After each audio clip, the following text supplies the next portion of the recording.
জীবনে চলার পথে সবসময় সেই মানুষটাকে বেছে নাও যে তোমাকে প্রতিটা পদক্ষেপে মোটিভেট করবে। কারণ কে কতটা দেখতে সুন্দর, কে কতটা স্মার্ট, কার কত ভালো ড্রেসিং সেন্স, এই ব্যাপারগুলো ইনস্টাগ্রাম আর ফেসবুকের মধ্যে সীমাবদ্ধ থাকে। আর আমাদের জীবনটা রিলস কিংবা প্রোফাইল পিকচারের মতো পারফেক্ট হয় না।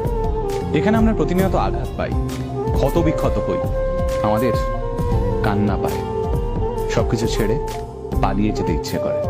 এই যন্ত্রণার মুহূর্তগুলোয় আমাদের এমন একটা মানুষের দরকার পড়ে যে আমাদের পাশে বসে আমাদের মাথায় হাত রেখে বলবে, কিচ্ছু হবে না, তুমি পারবে, আমার তোমার উপর বিশ্বাস আছে, তুমি ঠিক ঘুরে দাঁড়াবে। ব্যাস এটুকুই তো। তাই এইরকম একটা মানুষ খোঁজো আর নিজেও এইরকম একটা ইন্সপায়ারিং মানুষ হওয়ার চেষ্টা করো, তাহলেই দেখবে জীবনটা অনেক সহজ হয়ে গেছে।